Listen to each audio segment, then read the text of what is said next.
Hey guys, welcome back to my channel. This is Most. Today I'm going to show you a special character in regular expressions. So stay tuned.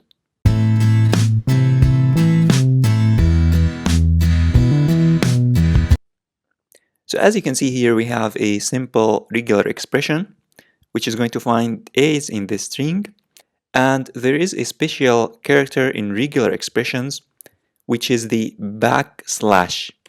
And this backslash is going to tell regular expression, hey, regular expression, please use this rule. So for example, if I add B, it's going to match a space. B here means space, and then the A letter. So if I save and run, as you can see, it's going to return only two A's. Why?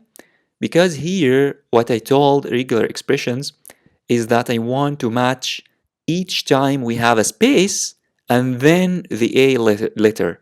So here we have I am. Before am, here we have a space.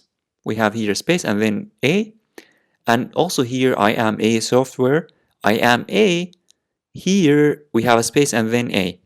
But if there is an A inside a word, as you can see in most here, it's not going to recognize it because the rule now is that we want to find a space and then A. And the backslash has added this effect to the B. Because if I remove the backslash and just leave it B and then A, if I save and run, as you can see, it's going to return null. Because B here is just B. It's just like A. It's just a normal letter, English letter. But if I add the backslash, I am fundamentally changing the rule here. I'm telling regular expression to add a space and then the A letter. So you need to keep in mind that whenever you see a backslash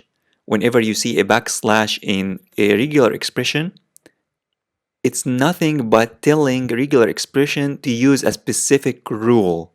So here, the backslash here is telling expression that the letter or the character after it is a rule, not just a normal letter in English. And you will find lots of backslashes in irregular expressions. So whenever you find a backslash, immediately know that it's just a rule, nothing but a rule. So that's it for this tutorial. If you have any questions, leave them in the comment section below. This is Most. Thanks for watching. I'll see you later.